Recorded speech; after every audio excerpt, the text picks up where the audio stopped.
하나님 말씀 역대하 19장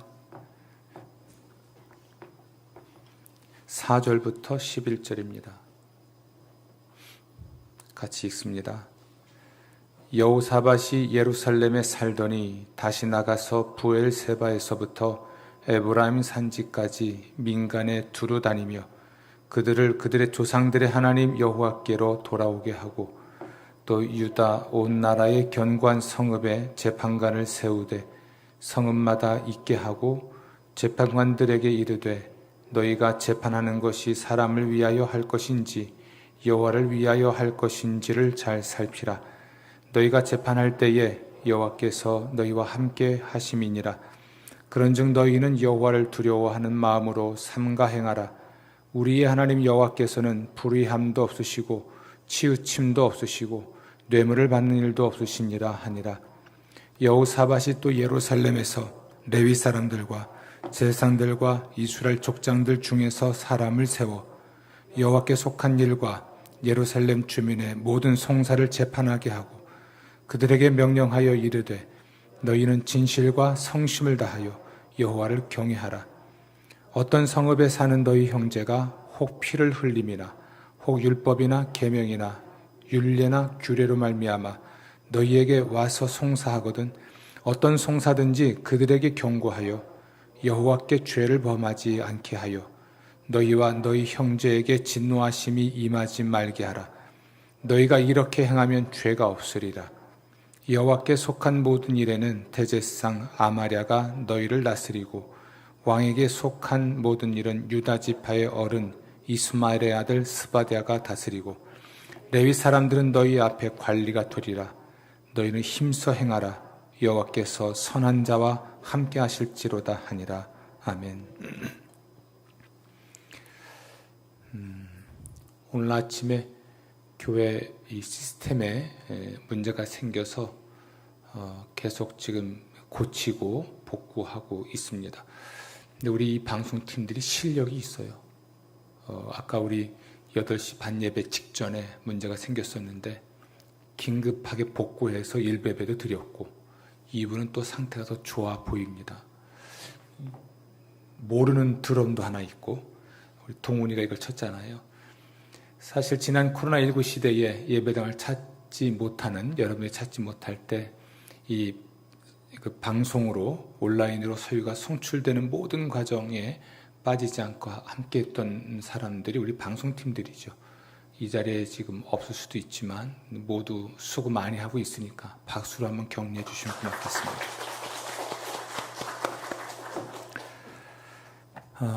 달이 바뀌었죠. 그래서 9월 달은 새로운 주제로 우리가 설교하고 교육하고 우리 신앙을 키워가는데요. 9월의 주제가 개혁입니다. 개혁. 개혁이라고 하는 말의 사전적 의미는 낡은 제도나 기구 따위를 새로운 시대에 맞게 바꾸는 거죠. 이게 개혁입니다. 제가 82년도에 대학을 들어갔어요. 그러면 한 40년 지난 거죠. 40년 동안 정권이 몇 번 바뀌었을까요? 대통령이 몇 명이 바뀌었는지 한번 생각해 보십시오. 새로운 정권이 들어설 때마다 개혁을 외치지 않은 정권은 없더라고요. 그것은 아마도 이전 정권과는 좀 차별화하려는 정략적인 목적이 있었기 때문이기도 합니다.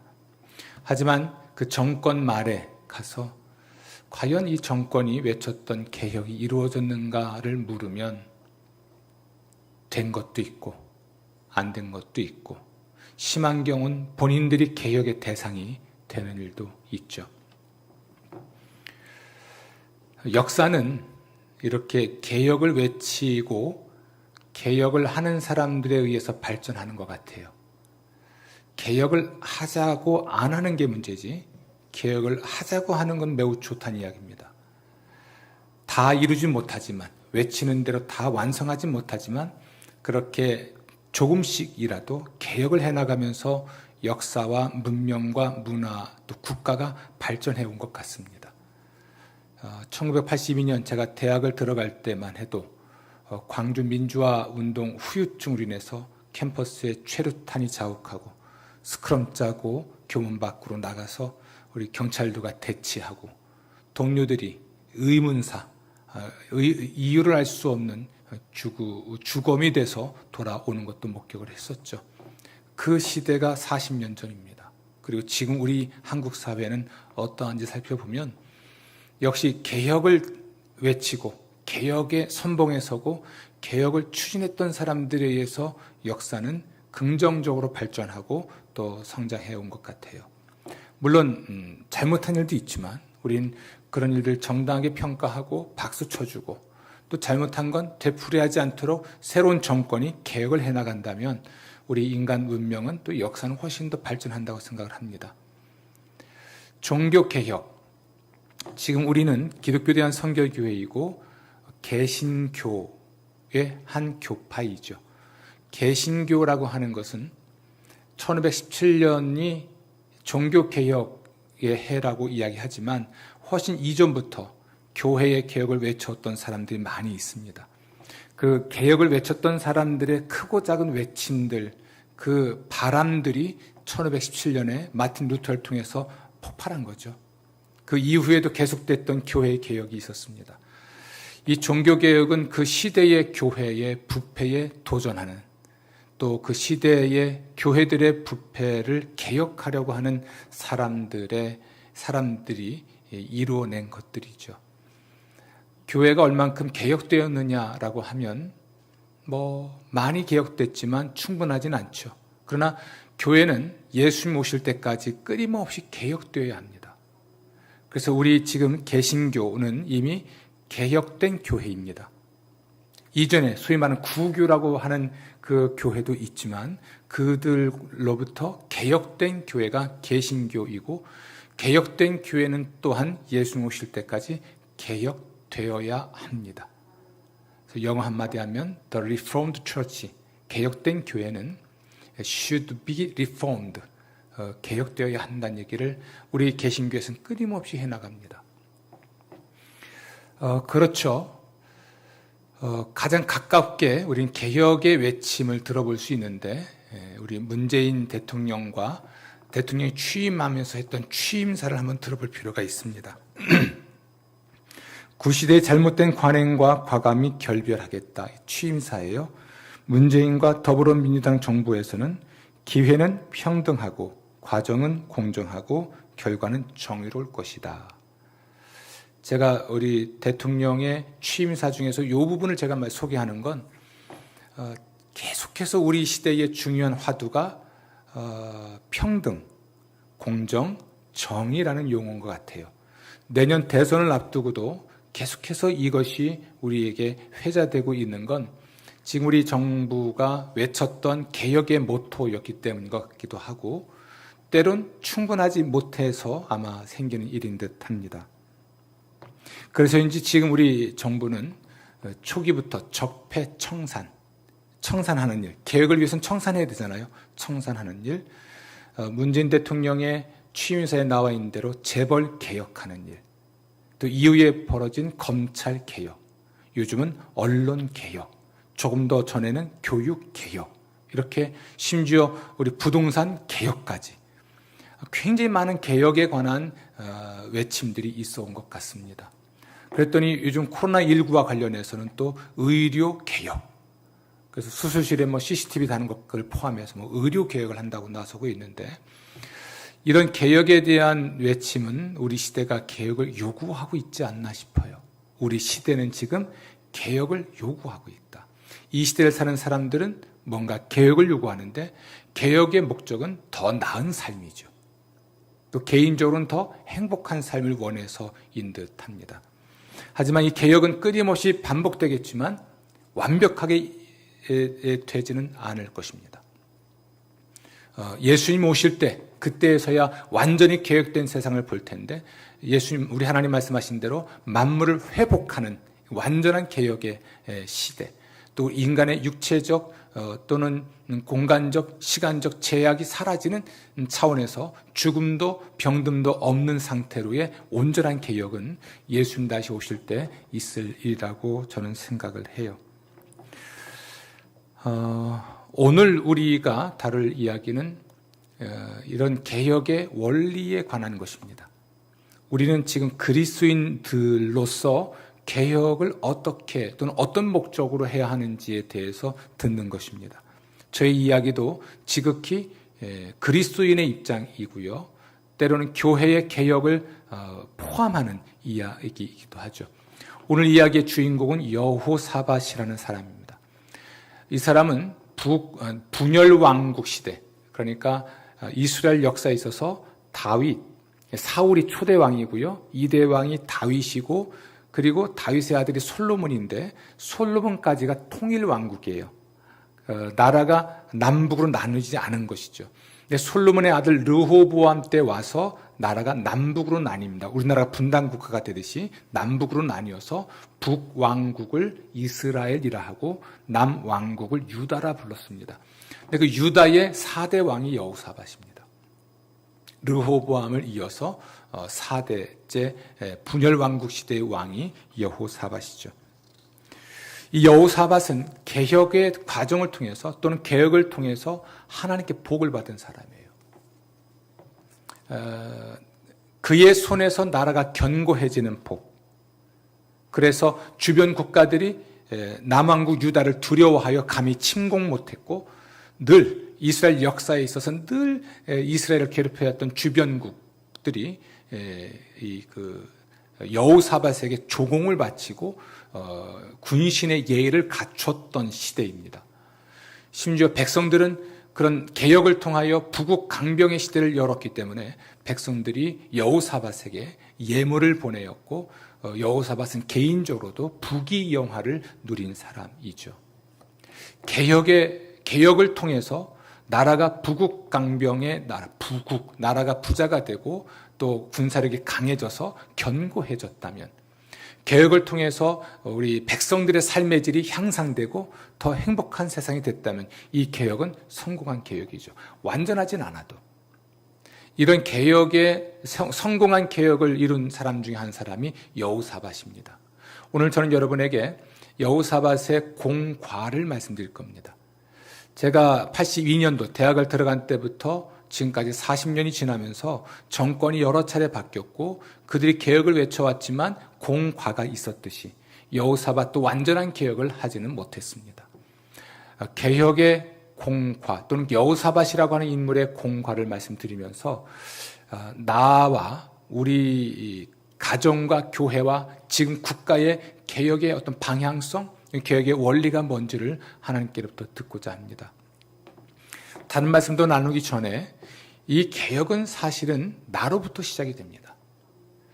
밤에 잠이 오지 않아서 부질없는 일을 해봤습니다. 제가 지식이 짧아서 개혁이란 말을 찾아봤더니 한자어를 풀어줍니다.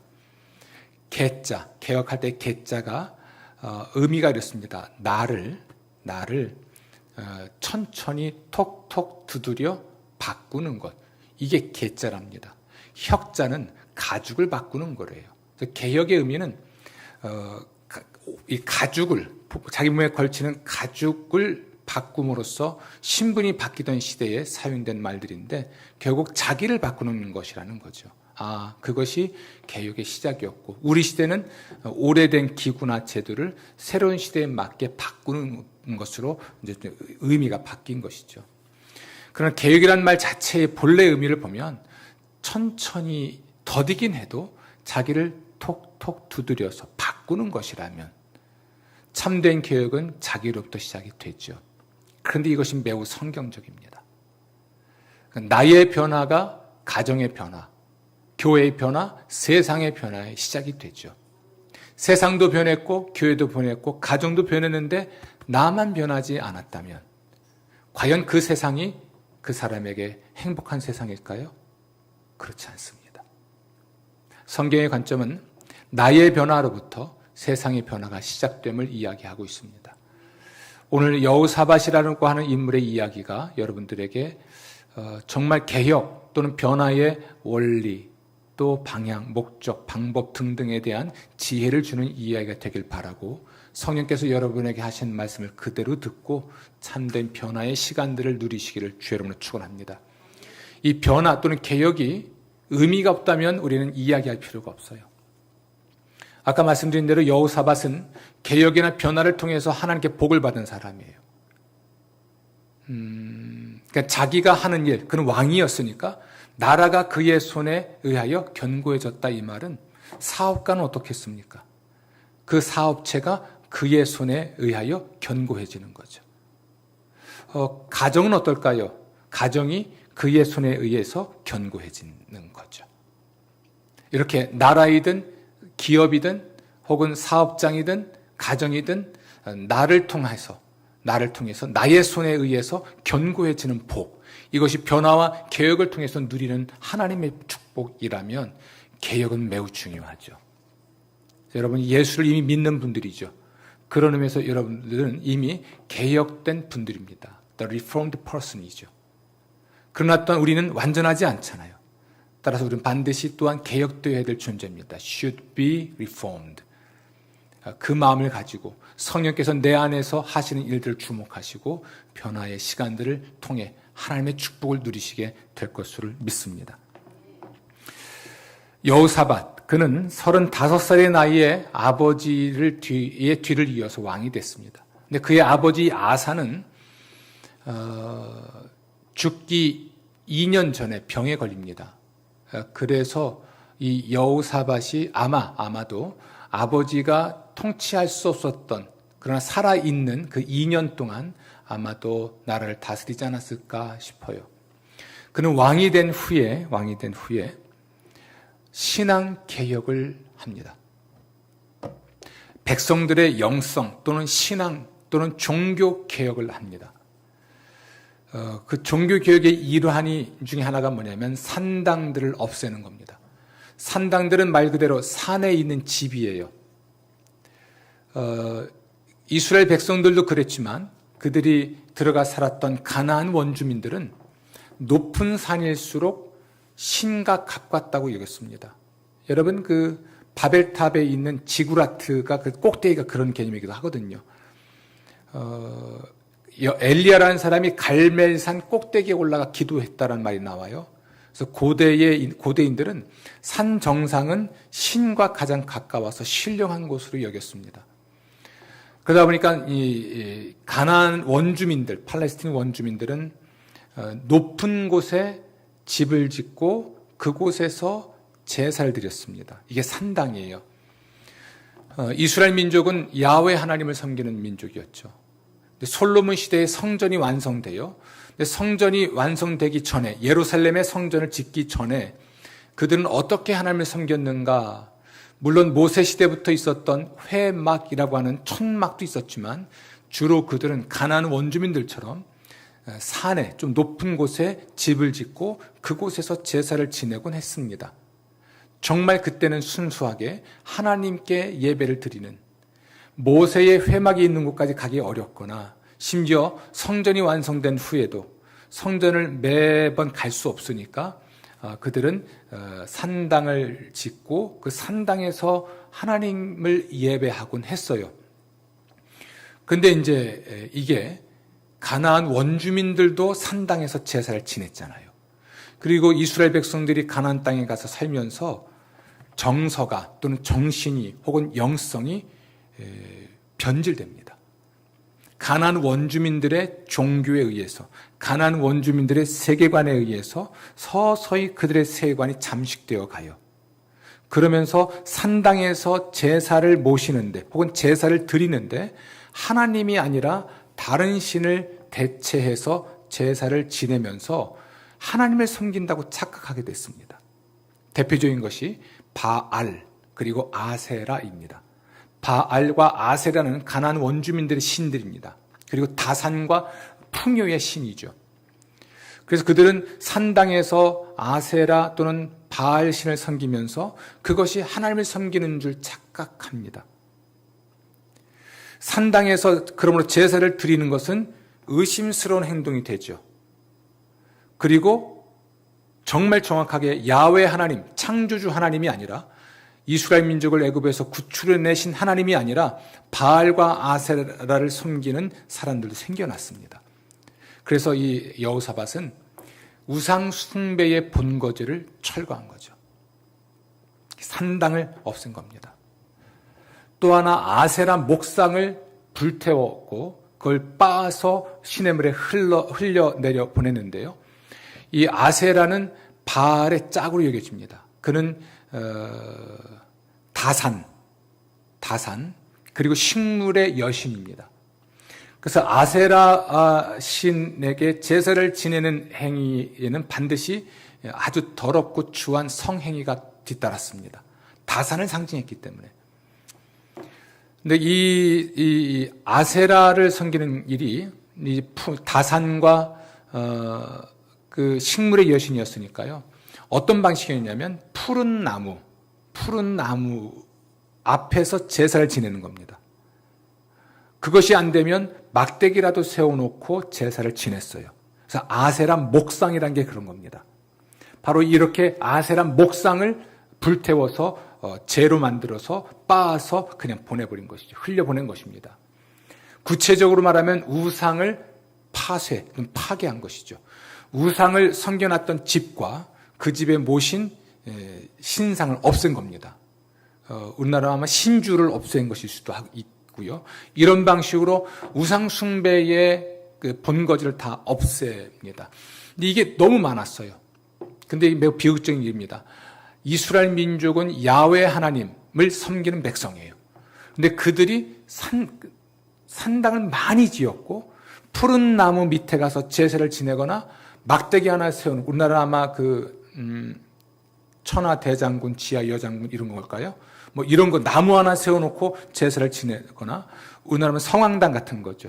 뭐 이렇게 나무 밑에서 제사를 지내거나 하는 이런 것들이 너무 많아서 여호사밧도 다 없애지 못했다는 게 아이러니고 비극입니다. 그들은 야훼 하나님을 섬기지 않고 있었던 것입니다. 착각만 하고 있는 거죠. 자기 생각으로만 나는 하나님을 섬기고 있구나 이렇게 생각했지, 실제로는 우상 숭배자였고 혼합주의 영성이었습니다. 이것저것 다 섞어놓은 혼합주의죠. 여호사밧의 이 행동이 쉬웠다고 생각하지 마십시오. 저희 교회에서 리모델링을 오래전에 한 적이 있습니다. 제가 처음 부임해서 첫 리모델링 할 때 빨간 벽돌이었고 강단도 높았고 장의자였고 심지어 오르간도 있었고 뒤에 이제 목회자들이 앉는 자리가 있었습니다. 이걸 이제 당회도 결정했고 사무총회도 결정해서 그럼 리모델링 합시다 하고 진행하는데 의자를 꺼내려고 보니까 뒤에 이름이 써 있습니다. 아무개 이렇게. 이분이 헌물한 거예요. 그걸 치우지 못했습니다. 제가 연락을 드려서 치우다 보니까 참 이런 헌신을 하셨었군요. 근데 아쉽게도 이걸 좀 버려야 하는데 괜찮으시겠어요? 괜찮아요 목사님. 동의한 일이고 함께 하는 일인데요. 오르간을 없애야만 했습니다. 오르간은 비싼 거거든요. 그 당시 돈으로 굉장히 비싸게 산 건데 이걸 없앴거든요. 근데 이걸 기증 한 분을 찾았습니다. 그리고 양해를 구했죠. 다시 말하면 리모델링, 리폼 한다고 그러잖아요, 건물을. 리폼하는 과정에서 이전 것을 없애는 과정에서 그들이 했던 헌신의 흔적이 있거든요. 이것을 없애거나 이걸 바꾸려고 할 때는 쉽지 않죠. 그래서 이런 농담을 합니다. 교회의 변화를 원하면 조금씩 해라. 만약 강대상을 가운데 있는 걸 저쪽 끝으로 보내고 싶으면 한 달에 1cm씩 보내라. 사람들이 멍청해서 1cm 까면 모른다는 거예요. 1cm 옮겨간 건. 여러분 이거 강단 옮겨진 거 조금 아세요? 앞으로 가는지 뒤로 가는지 모르시죠? 저만 보고 있으니까. 그렇게 1년 지나면 아마 저만큼 가 있을 것이다. 그런데 사람들은 원래 거기 있었던 줄 생각한다는 거예요. 한 달에 1cm만 옮겨갔으니까. 개혁, 변화를 할 때는 속도를 조절하라는 거거든요. 이해합니다. 하지만 이것의 속도를 조절하는 중요한 이유는 개혁에는 저항이 뒤따르기 때문에 그래요. 변화에도 저항이 뒤따릅니다. 제가 저에게 리모델링 하거나 교회의 변화나 또는 개혁을 원할 때 쇠빙선 얘기 많이 했죠. 얼음을 깨고 가야 하는, 또는 얼음을 깨고 가면 길을 내야 되는 쇠빙선 이야기를 했습니다. 아무도 가지 않은 길을 가고 그 길을 열어야 될 사람은 항상 외롭고 힘들죠. 이 저항이 있기 때문에 그래요. 그러나 움직이지 않으면 저항은 없는데 움직이는 모든 물체는 저항을 받잖아요. 저항이 두려워서 계획을 중단하면 아무것도 이룰 수가 없습니다. 우리 대한민국도 저항이 두려워서 어떤 개혁도 하지 않았으면 이렇게 발달된 또 발전된 문화와 문명과 부를 누릴 수 없었겠죠. 개인적 차원도 그렇습니다. 힘들고 어렵다고 해서 개인적인 훈련을 소홀히 하면 좋은 선수가 될 수 없는 것 같죠. 어쨌든 여호사밧이 산당을 없애고 아세라 목상을 없애는 이 행위가 쉬웠다 생각하지 마십시오. 굉장히 고통스럽고 힘든 일이었습니다만 해냅니다. 완벽하진 않으나 산당을 없애고 목상을 없애면서 우상 숭배 자체와 우상 숭배의 본거지 자체를 철거해 버립니다. 쓸어버리는 것이죠. 그런데 이 여호사밧은 이것으로 충분하지 않은 걸 알았어요. 여러분, 산당 없애면 다른 거 지으면 돼요. 푸른 나무 뽑아버리고 목상 불태워버리면 다른 나무를 찾아가거나 또 나무를 꽂아놓으면 돼요. 사람이 바뀌지 않으면, 사람의 내면이 바뀌지 않으면 산당을 없애거나 목상 없애는 것 가지고 우상 숭배를 중지시킬 수는 없었던 겁니다. 그래서 여호사밧은 백성들의 마음속에 하나님의 율법을 심기로 합니다. 그는 직접 곳곳을 다니면서 백성들에게 하나님의 율법을 가르칩니다.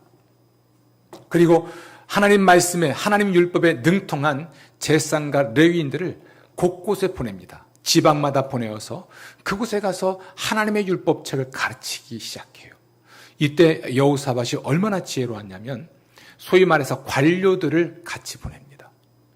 관료들 중에서도 하나님 말씀에 능통한 사람들을 보내어서 그들이 지금 돌보고 있는 마을들마다, 고을들마다, 도시마다 그들이 하나님 말씀을 가르치게 합니다. 이렇게 말할 수 있겠습니다. 이 관료들은 하나님의 율법에 능통한 자들로서 하나님 말씀이 그들의 세계관이 되어 있는 사람들인 거죠. 이 점이 왜 중요하냐면 하나님의 율법이 하나님을 어떻게 제사하고 예배할 것인가에 관한 것만 아니라 시민법, 그러면 어떻게 살 것인가에 관한 말씀도 있기 때문에 그래요. 성서가 오늘날로 말하면 거기서 말하는 하나님의 율법책은 모세 오경인데요. 창세기, 출애굽기, 레위기, 민수기, 신명기와 같은 모세 오경이에요. 그럼 모세가 하나님께로부터 받은 말씀, 기록된 말씀이니까요. 그것을 가지고 가르쳤단 말이에요. 그래서 이 말씀이 잘못하면 제사법, 하나님을 어떻게 예배할 것인가 이것만 말할 수 있는데 제사장들과 레위인들은 성전 종사자들이죠.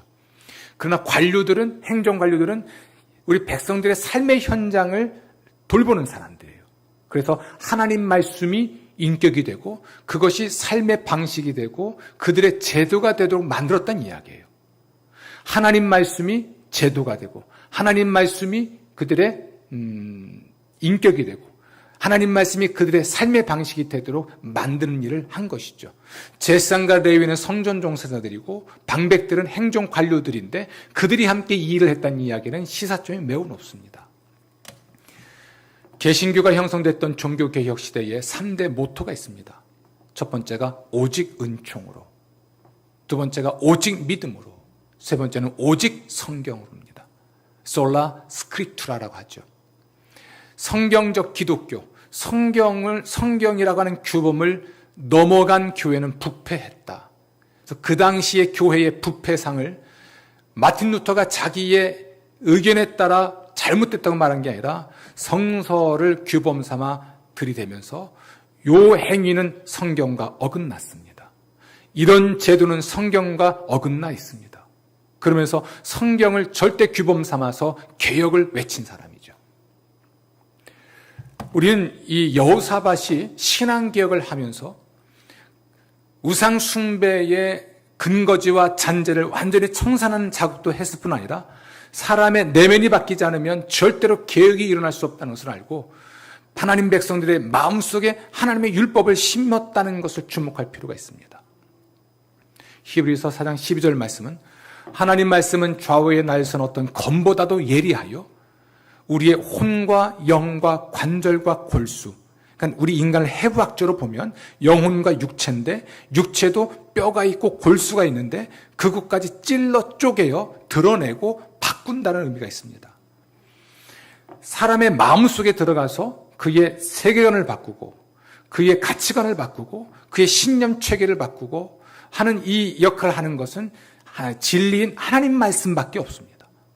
구약성서에서는 시편에서 이 성경은 방망이와 같아서 이 하나님 말씀이 사람들의 굳어진 신념 체계, 굳어진 가치관, 세계관 이런 것들을 부술 수 있는 것이죠. 사람의 변화, 내면의 변화, 어떤 인격과 생각의 변화가 삶의 변화로 이어지고 한 명 한 명의 삶이 변하면서 새로운 사회의 규범이 형성되는 거죠. 새로운 문화가 형성되고 그것이 제도화될 때 새로운 제도가 형성되는 것입니다. 여호사밧은 이것을 알고 하나님 말씀을 심었죠. 개혁의 원리 중에 첫 번째는 그 규범이 되는 기준점을 잘 잡는 겁니다. 그리스도인이 말하는 개혁은 성경입니다. 성경은 이 세상의 모든 규범들의 규범입니다. 모든 규범들의 규범, 교회가 만든 모든 제도 중에 절대 규범이죠. 성서적 기독교, 성서적 그리스도인이 되는 일이 먼저입니다. 우리 안에는 우리도 모르는 사이에 우리의 종교가 형성되어 있습니다. 이게 우상 숭배일 수도 있습니다. 내가 만든 신, 하나님은 이런 분이야. 예수님은 이런 분이셔. 교회는 이런 것이야. 내가 갖고 있는 신념이 있습니다. 이것이 성경이라고 하는 것을 통해서 필터링 되지 않고 자기의 신념 체계로 굳어진 것은 이것이 그 사람이 신앙 생활을 하는 방법이나 태도를 결정지어요. 교회 생활에 참여하는 방식도 결정짓습니다. 이것의 변화, 자기도 모르게 하나님을 섬긴 듯하나 자기의 이데올로기, 자기의 신념 체계, 자기의 이념, 자기의 종교 경험 이걸 절대화해서 이것을 교회에서 가르치고 주장하려고 할 때에 이걸 뿌리 뽑아야 됩니다. 여러분이 산당 가서 제사를 지내겠습니까? 아니면 목상을 세워놓고 절을 하겠습니까? 여러분 그 인격 속에 구축되어 있는 우상 숭배 또는 여러분의 순전하고 순결한 신앙을 갉아먹는 부패한 또는 왜곡된 진리 체계를 이걸 개혁해야 됩니다. 이걸 부서뜨려야 되는 것이죠. 하나님 말씀이 여러분 자신의 변화와 또 가정과 교회와 세상의 변화를 위한 절대 규범으로 삼는 것, 이것이 개혁의 근본 원리입니다. 우리는 정권을 감시할 책임이 있습니다. 그리고 이 사회를 감시하거나 또는 이 사회를 돌볼 책임이 있죠. 우리 그리스도인들은 표준으로 삼아야 될 규범 체계는 성서입니다. 과연 성서적 정책인가? 성서적 통치인가? 성서적 경제활동인가? 성경에 비춰볼 때 이게 맞는 언론인가? 모든 기준이, 개혁의 기준이 성경에 대한 것이죠. 그러면 하나님 말씀의 사람 되시기를 주의 이름으로 축원합니다. 하나님 말씀을 배우십시오. 그리고 하나님 말씀을 제대로 또한 가르치십시오.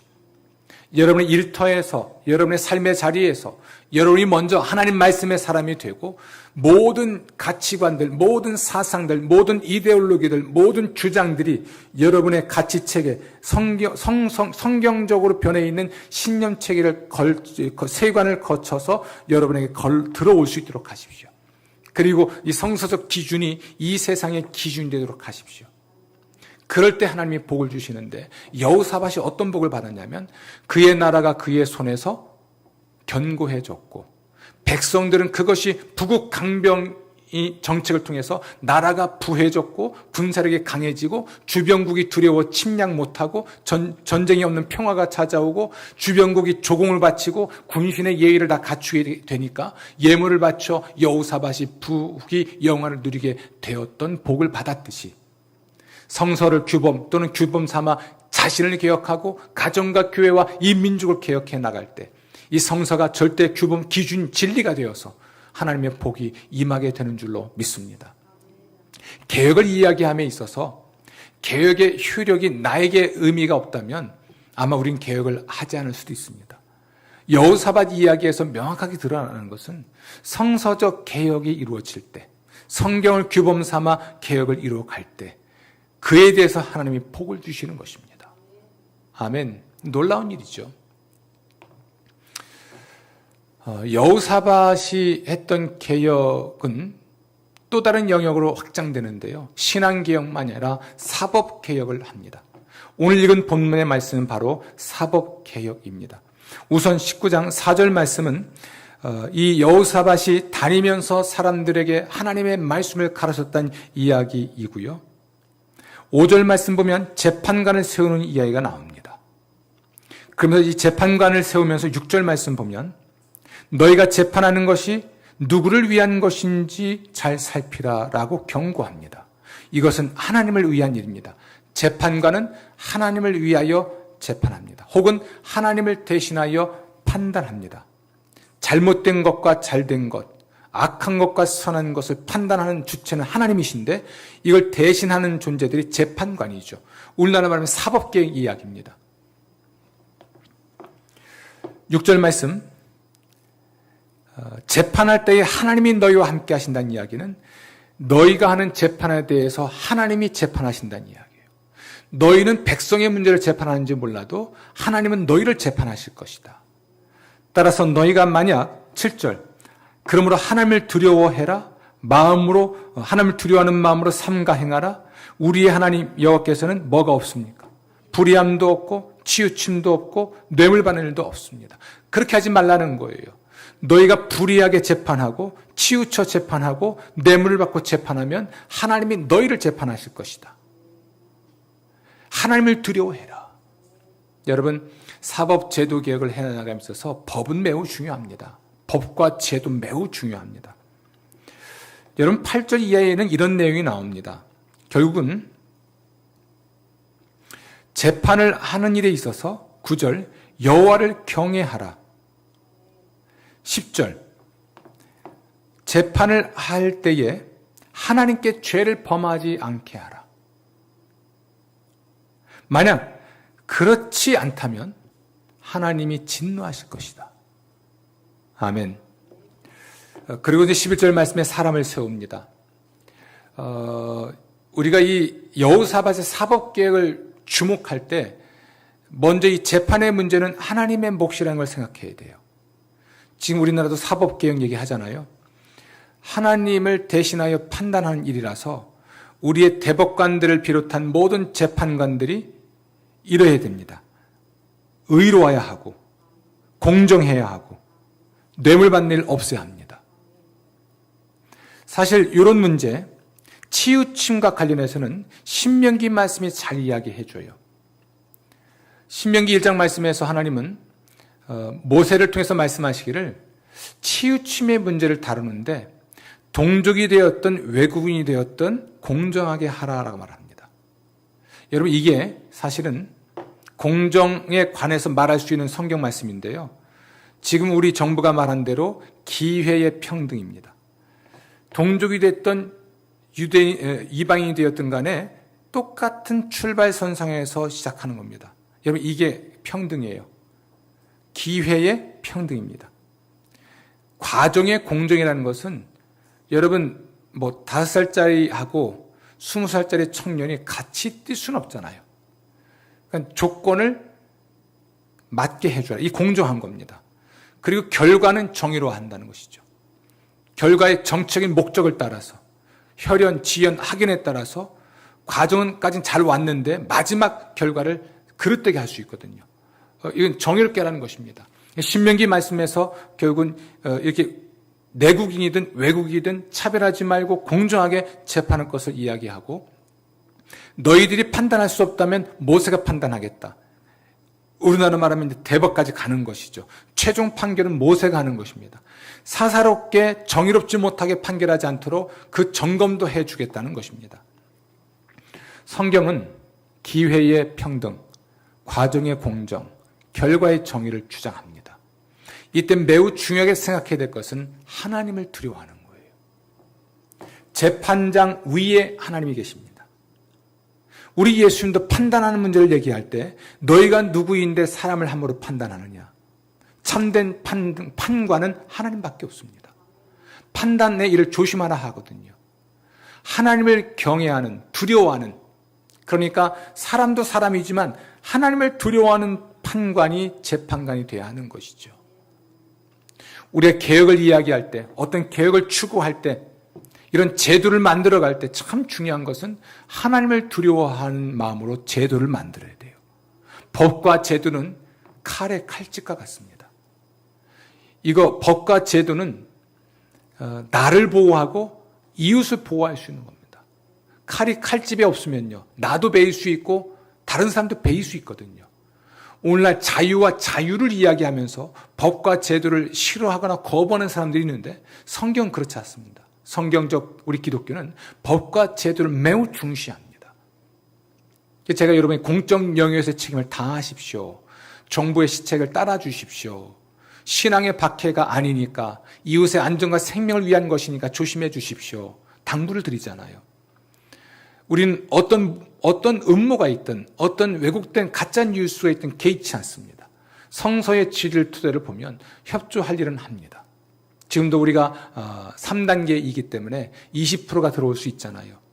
들어와서 예배를 드리고 1층도 열어서 정부가 허락하는 범위 안에서 예배를 드리고, 이 10%밖에 안 될 때는 10%만 들어오고, 모이지 말라면 우리는 아예 들어오지 않습니다.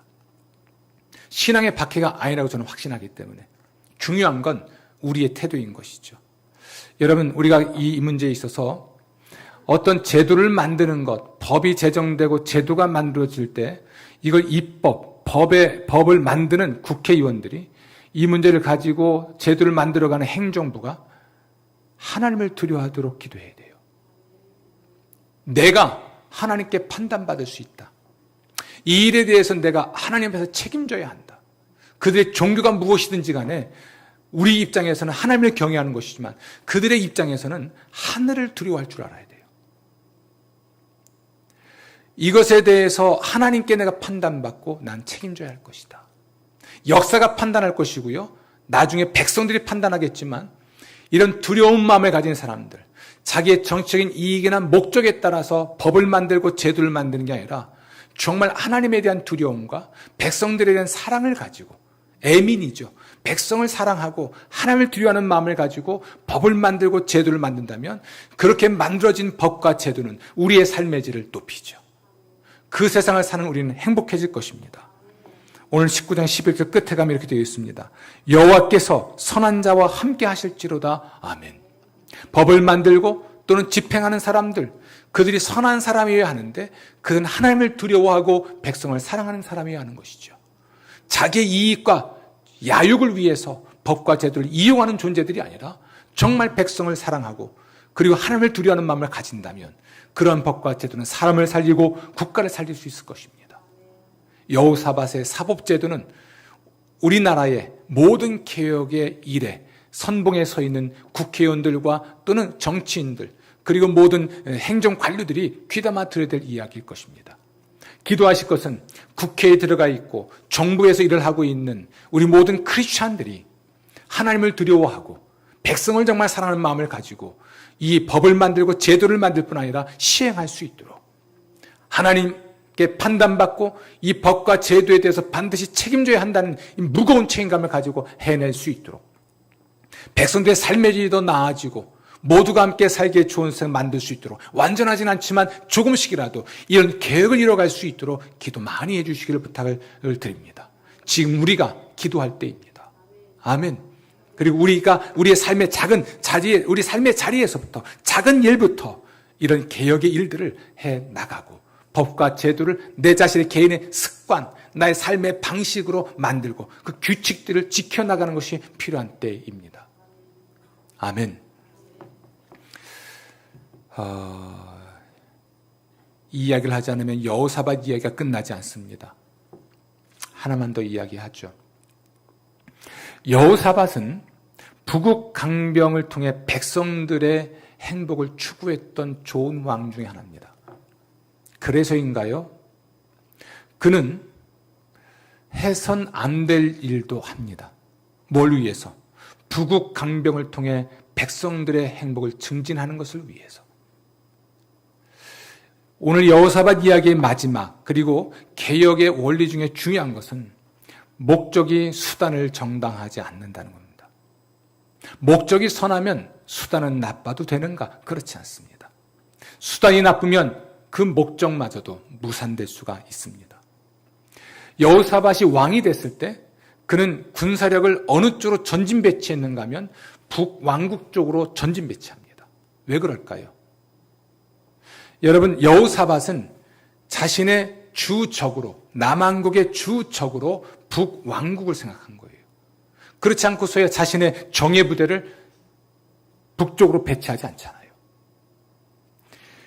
가장 경계해야 될 대상으로 북왕국을 생각했습니다.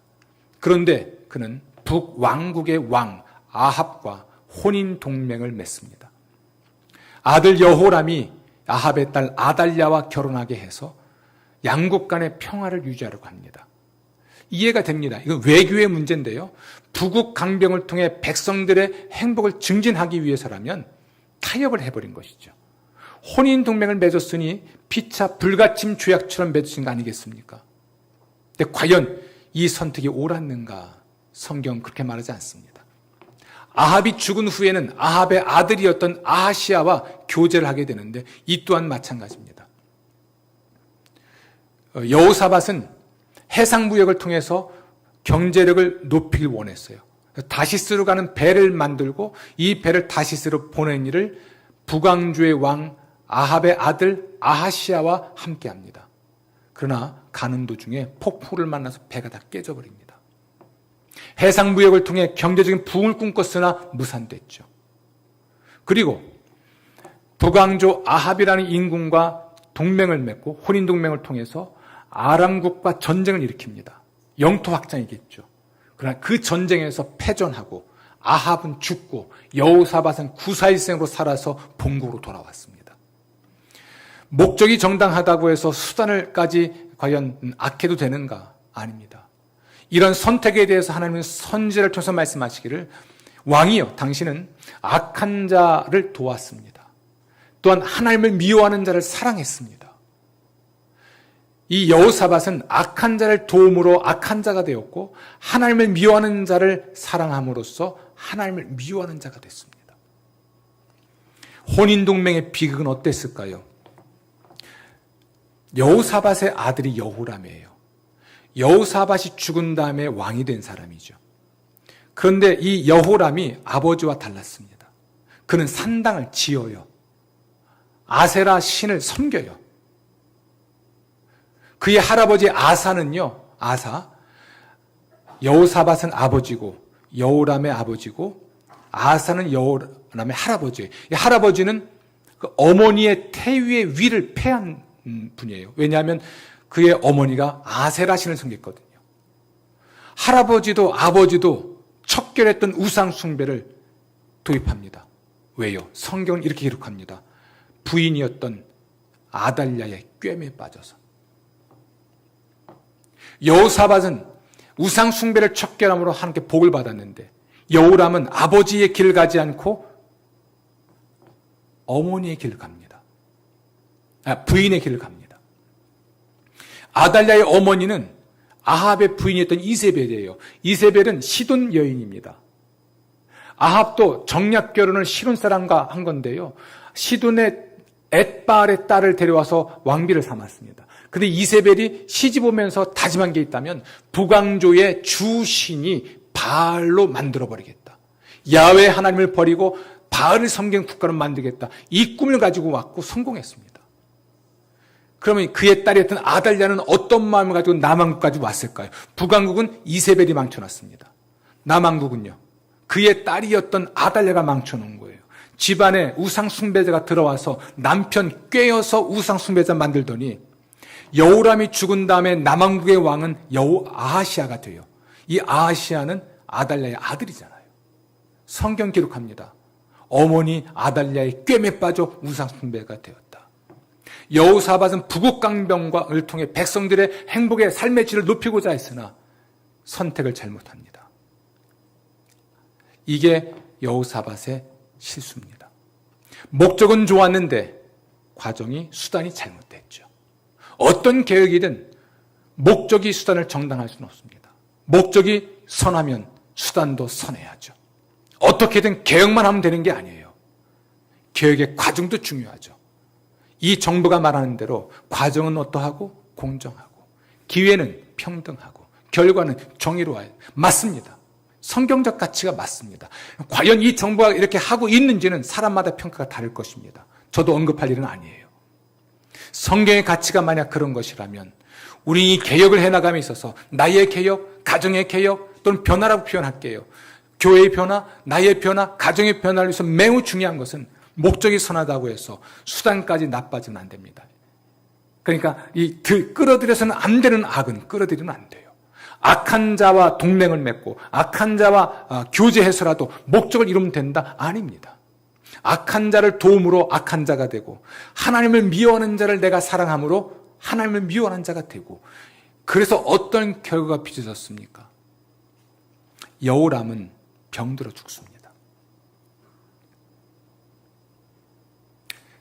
창자가 밖으로 나와서 탈장이겠죠. 썩어서 죽어요. 조공을 바치고 군신의 예의를 갖췄던 주변국이 배반을 하고 오히려 침공합니다. 부국, 강병? 아닙니다. 국력이 약해지고 부국? 아니죠. 나라가 부유하지 않았습니다. 여호사밧 때는 가능했습니다. 그러나 그의 아들 여호람은 병들어 죽고 창자가 밖에 나와 썩고 개인적으로도 불행했고 국가도 불행해졌습니다. 오늘 이야기를 마무리하죠. 성도 여러분, 우리는 혼돈의 시대를 살고 있습니다. 모두가 개혁을 외치고 있지만 이것은 무슨 폭주 기관차 같아요. 개인적으로든 자유와 자유를 외치면서 어떠한 제도나 법도 거부하는 시대를 살고 있습니다. 개혁은 나로부터 이루어집니다. 나의 신앙과 영적 개혁부터 이루어질 것이고 우리의 삶의 방식을 바꿔가는 것으로부터는 완성될 수 있습니다. 국가와 민족의 개혁을 위해서 여러분이 정부 또는 정권을 감시해 주십시오. 시장과 시의원들도 감시해 주시고 행정관료들도 감시해 주십시오. 그러나 감시를 넘어서서 참여하고 도와주고 함께해 주십시오. 나의 개혁을 비롯해 세상의 개혁은 필요한데 이 일을 위해 성서적 규범을 가지고 성서의 가치를 가지고 살아가고 이것으로 세상을 변화시켜 나가는 하나님의 종들 되시기 위해 하나님 말씀을 부지런히 듣고 배우십시오. 하나님의 나라가 여러분에게, 하나님의 구원의 은혜가, 축복의 은혜가 여러분 개인과 가정과 교회와 이 민족 가운데 가득하게 될 줄로 믿습니다. 그러할 때 코로나도 물러갑니다. 코로나 속에서도 건강하게 살 수가 있죠. 하나님의 축복이 가득하기를 기원합니다. 기도하겠습니다. 주여, 저희들에게 개혁의 근본적인 원리를 말씀하시니 감사합니다. 하나님 말씀의 사람들 되게 하시고 주의 영광 위에 살아가는 주의 종들이 되게 하여 주옵소서. 오늘도 말씀하시고 복 주신 주님을 찬양하고 감사하오며 예수님 이름으로 기도합니다. 아멘. 나의 백성이 이 찬양 드릴 겁니다. 이것은 솔로몬의 기도에 대한 하나님의 응답인데, 만약 하나님의 백성들이 회개하고 하나님께 도움을 요청하면 하나님께서 땅을 고쳐주시겠다 했습니다. 땅을 고친다는 이야기는 기근과 전염병과 이와 같은 자연재해는 물론이고 인간의 병, 이것을 치유하신다는 이야기죠. 그 어느 때보다 우리의 기도가 필요합니다. 스스로 돌이켜 기도하는 시간들이 필요합니다.